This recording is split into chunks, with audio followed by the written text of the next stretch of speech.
Hello student, so today will discuss about S block elements. S block elements में हमारे alkali earth metals आते हैं और alkaline earth metals आते हैं। लास्ट वीडियो जो मैंने कवर की थी उसमें मैंने अल्कली मेटल्स कवर किए थे, जिसका जो लिंक है मैं आपको डिस्क्रिप्शन में दे दूंगी, आप वहाँ जाके इसको स्टडी कर सकते हो। जो नेक्स्ट हमारा ग्रुप इसके अंदर आता है वो आता है अल्कलाइन अर्थ मेटल्स का। तो आज हम इनकी physical properties, chemical properties and their trend along the group क्या होता है वो सब कुछ हम डिस्कस करेंगे डिटेल में। So first of all will start with the elements that are present in alkaline earth metal. जो अल्कलाइन अर्थ मेटल हैं इस ग्रुप में जो प्रेजेंट है इस ब्लॉक के अंदर वो कौन कौन से हैं? वो है beryllium, magnesium, calcium, strontium, barium and radium. अगर हम इस पूरे ग्रुप का ट्रेंड देखें तो हमें ये पता लगेगा कि जो इनका जनरल इलेक्ट्रॉनिक कॉन्फ़िगरेशन होता है वो होता है NS2। ठीक, NS2 का मतलब है कि जो इनका आउटर मोस्ट दो इलेक्ट्रॉन होते हैं वो S सब शेल के अंदर ही प्रेजेंट होते हैं। So that is why their electronic configuration is NS2। जैसे आप यहाँ देख सकते हैं बेरिलियम की केस में वी हैव 2s2, जो आउटर मोस्ट इलेक्ट्रॉन है वो 2s में जा रहा है, दोनों के दोनों इलेक्ट्रॉन्स। मैग्नीशियम के केस में it is 3s2 and for calcium it is 4s2, strontium it is 5s2 and so on, like barium it is 6s2 and similarly जो रेडियम है वो क्या है 7s2।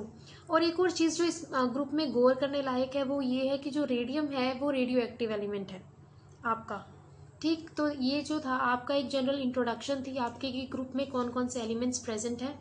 उसके बाद हम बात करते हैं इनकी प्रॉपर्टीज़ की। सबसे पहले जो प्रॉपर्टीज़ आती हैं इनकी आती है एटॉमिक साइज़, या एटॉमिक साइज़ को in terms of atomic radius measure किया जाता है। तो हम देखते हैं जितना ज़्यादा एटॉमिक रेडियस होगा उतना ही ज़्यादा क्या होगा, एटॉमिक साइज़ होगा। तो अल्कलाइन अर्थ मेटल की अगर मैं बात करूँ तो इनका जो ट्रेंड है वो ये है कि if when you are moving down the group तो इनका जो एटॉमिक रेडियस है वो क्या करेगा, इंक्रीज़ करेगा। तो आप ये मान सकते हैं कि जो बेरिलियम है आपका फर्स्ट वन है इसका जो रेडियस होगा वो सबसे कम होगा, और जो बेरियम है आपका जो लास्ट वन है, अगर हम रेडियम जो सा रेडियो एक्टिव आइसोटोप है, रेडियो एक्टिव है एलिमेंट, उसको कंसीडर नहीं करते हम। बाकी के ट्रेंड को अगर हम स्टडी करें तो जो बेरियम है उसका क्या होगा, जो रेडियस होगा वो मैक्सिमम होगा। तो आप देख सकते हैं as you are moving down the group है ना, तो जो रेडियस है, एटॉमिक साइज है या एटॉमिक रेडियस है, इट गोज ऑन इंक्रीजिंग। यहाँ हमारे पास कुछ न्यूमेरिकल वैल्यूज भी है। You can observe that for beryllium it is 1.12 and as you are moving down the group towards magnesium, then for magnesium it comes out to be 1.60 and for calcium it is 1.97। so मतलब there is a increasing property, यहाँ ये क्या कर रहा है, increase कर रहा है। अब नेक्स्ट आती है जो इसकी second property, this was the first property that is atomic radius. अगर हम सेकंड की बात करें तो हमारी जो है प्रॉपर्टी मेन वो क्या है, ionization enthalpy. As you all know ionization enthalpy क्या होता है, ionization enthalpy is the energy required to remove the most loosely bound outer most electron. किसी भी एटम में से एलिमेंट में से आप चाहिए मतलब कि जो आउटर मोस्ट इलेक्ट्रॉन है उसका एटम का, उसको निकालने के लिए, रिमूव करने के लिए जितनी एनर्जी हमें रिक्वायर्ड होती है उसे हम क्या बोलते हैं, आयनाइजेशन इंथैल्पी बोलते हैं। तो अगर हम इस ट्रेंड को स्टडी करें तो हम पाएंगे कि जो फर्स्ट आयनाइजेशन इंथैल्पी होती है अल्कलाइन अर्थ मेटल्स की वो हायर होती है then that of the corresponding group one that is alkali earth metal. जो फर्स्ट आयनाइजेशन इंथैल्पी की मैं बात करूं दैट इज जो लास्ट जो मोस्ट लूजली बाउंड इलेक्ट्रॉन है उसे निकालने के लिए जो एनर्जी चाहिए होती है in case of alkali earth metal वो क्या है, ज़्यादा चाहिए होती है as compare to that of the alkali metals. देखिए जैसे आपका सोडियम था, अल्कली मेटल्स की मैं बात करूँ तो जो इसकी फर्स्ट आयनाइजेशन इंथैल्पी है वो कितनी है, 496 है। और इसी के कोरस्पॉन्डिंग अगर मैं अल्कलाइन अर्थ मेटल की बात करूँ है ना, ग्रुप 2 के अंदर मूव करूँ तो जो इसका मैग्नीशियम है वो कितनी शो कर रहा है, 737। तो आप ये यहाँ से हमारा जो सा ये चीज़ क्लियर होती है कि जो हमें ज़्यादा एनर्जी रिक्वायर होगी अल्कलाइन अर्थ मेटल के आउटर मोस्ट इलेक्ट्रॉन को अनबाउंड करने के लिए। सो दैट इज़ वाई इनकी जो आयनाइजेशन इंथैल्पी है वो हायर होगी as compare to alkali metals. So moving to the next property हमारे पास है हाइड्रेशन इंथैल्पी। हाइड्रेशन इंथैल्पी की क्या बताती है, it actually tells us the tendency to lose electron in aqueous solution when an atom or an element undergo hydration। तो जो electron losing property है वो क्या उसको बताती है, हाइड्रेशन इंथैल्पी। तो अगर हम इसका ट्रेंड देखें तो will find that hydration enthalpy decrease with increase in ionic size down the group. अभी अभी हमने स्टडी किया कि जैसे जैसे as you are moving down the group तो जो एटॉमिक साइज है वो क्या करता है, इंक्रीज करता है due to increase in the atomic radius. ठीक। तो यहाँ हम पाएंगे कि जो आपकी हाइड्रेशन इंथैल्पी है वो क्या कर रही है, डिक्रीज कर रही है with the increase in the ionic size. जैसे जैसे आपका साइज बढ़ता जा रहा है आपकी जो हाइड्रेशन इंथैल्पी है वो कम होती चली जा रही है down the group, see it is decreasing. उसके बाद हम बात करते हैं कि hydration enthalpy of alkaline earth metal ions are larger than those of the alkali metals. अगर हम फिर वही हम कंपैरिजन करते हैं अल्कली मेटल के साथ भी, तो हम पाएंगे कि जो अल्कलाइन अर्थ मेटल है उनकी जो हाइड्रेशन इंथैल्पी है वो भी ज़्यादा है। जैसे आयनाइजेशन इंथैल्पी अल्कलाइन में अर्थ मेटल्स के लिए ज़्यादा थी, उसी तरह हाइड्रेशन इंथैल्पी भी ज़्यादा होगी as compare to that of the alkali metals. तो जो नेक्स्ट हमारी प्रॉपर्टी है वो क्या है, एटॉमिक मास। तो एटॉमिक मास भी क्या कर रहा है, इंक्रीज कर रहा है डाउन द ग्रुप। जिस तरह एटॉमिक रेडियस इंक्रीज कर रहा था, साइज इंक्रीज कर रहा था डाउन द ग्रुप, जैसे जैसे हम नीचे जा रहे थे ग्रुप में, उसी तरह हम देखेंगे कि जो हमारा एटॉमिक मास है वो भी इंक्रीज कर रहा है as we are moving down the group. ठीक। सो जो बेरिलियम का जो मास होगा वो लीस्ट होगा और जो हमारा बेरियम का मास होगा वो क्या होगा, मैक्सिमम होगा।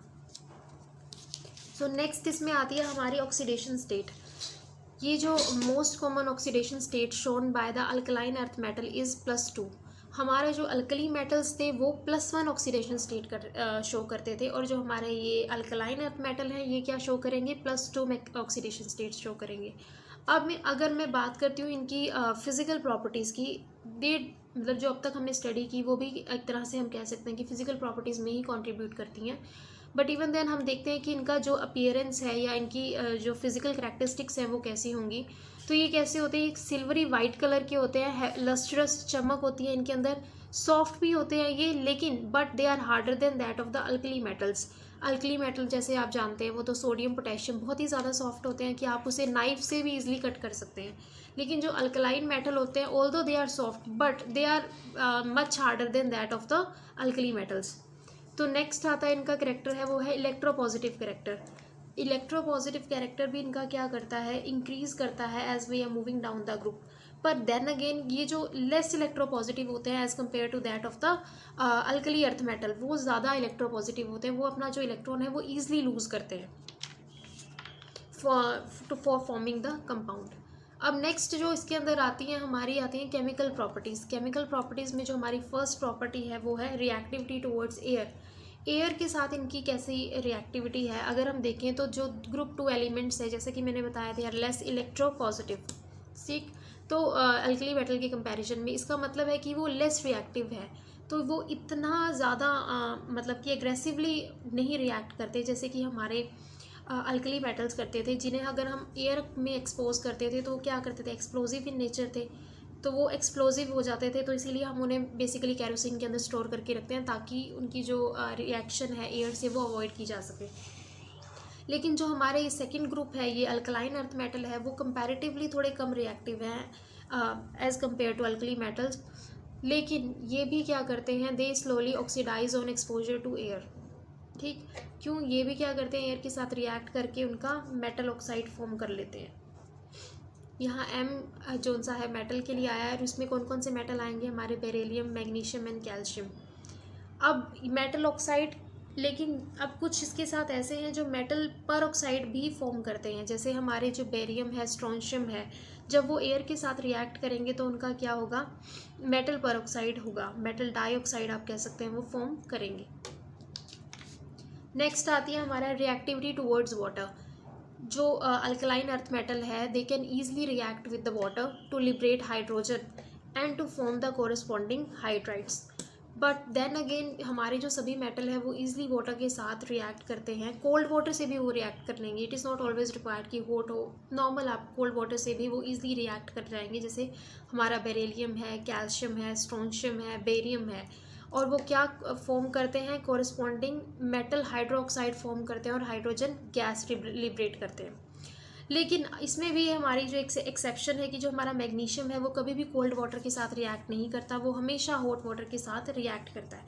आप जानते हैं कि हर मेटल का अपना अपना ट्रेंड होता है कि कुछ कोल्ड वाटर से रिएक्ट करते हैं, कुछ हॉट वाटर से रिएक्ट करते हैं, और कुछ ऐसे होते हैं जो स्टीम से रिएक्ट करते हैं। अगर मैं इसकी बात ना करूँ, मैं जनरल बात करूँ आयरन की, तो आयरन को आप देखेंगे वो वाटर से रिएक्ट ही नहीं करता, वो स्टीम से रिएक्ट करता है। तो इसी तरह जो आपका मैग्नीशियम है वो हॉट वाटर के साथ रिएक्ट करेगा और क्या बनाएगा, कोरिस्पॉन्डिंग मैग्नीशियम हाइड्रोक्साइड फॉर्म करेगा और हाइड्रोजन गैस लिबरेट करेगा। तो ये तो था आपकी रिएक्शन टुवर्ड्स और रिएक्टिविटी टुवर्ड्स वाटर।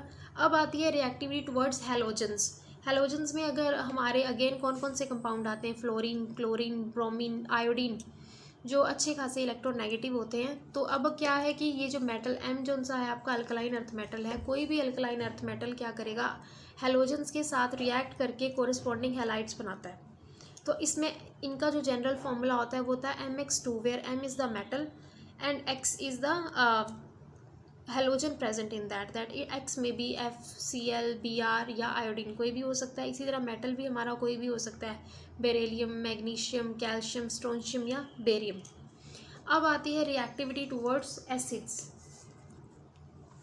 एसिड्स के साथ ये क्या करते हैं, HCl के साथ रिएक्ट करके ये क्या बनाएंगे, MCl that is magnesium chloride बना लेंगे और कोरस्पॉन्डिंग हाइड्रोजन गैस के लिबरेट कर देंगे। और इनमें वही जनरल मेटल में सभी मेटल हम यहाँ कंसीडर करके चल रहे हैं, या कह सकते हैं अल्कलाइन अर्थ मेटल जो भी हैं वो सभी HCl से रिएक्ट करके हाइड्रोजन गैस लिबरेट करेंगे और कोरिस्पॉन्डिंग मेटल सॉल्ट बनाएंगे। अब आती है रिएक्टिविटी टुवर्ड्स हाइड्रोजन। हाइड्रोजन के साथ इनका कैसा मतलब नेचर है रिएक्टिविटी का। ये क्या करते हैं, सभी मेटल्स जो है हाइड्रोजन के साथ रिएक्ट करके कोरिस्पॉन्डिंग मेटल हाइड्राइड्स फॉर्म करते हैं। ठीक, तो अब क्या है लेकिन इनमें भी अगर हम बात करें तो ये मेटल कौन कौन से हैं जो ईजिली जो है हाइड्राइड फॉर्म करते हैं, मैग्नीशियम, कैल्शियम, स्ट्रोंशियम, बेरियम।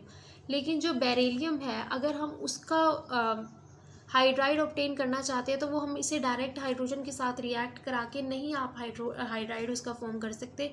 उसके लिए हम कोई रिड्यूसिंग एजेंट यूज़ करते हैं जैसे कि लिथियम एल्यूमिनियम हाइड्राइड।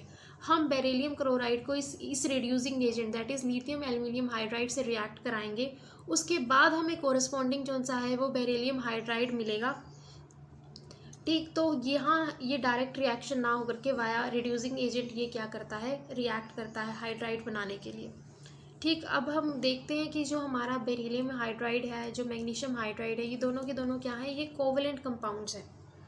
और इनमें जो बॉन्ड प्रेजेंट होता है बेरिलियम हाइड्राइड के अंदर BeH2 के अंदर, वो किस तरह का होता है, बनाना बॉन्ड प्रेजेंट होता है, या हम कह सकते हैं बेंट बॉन्ड इसके अंदर प्रेजेंट होता है,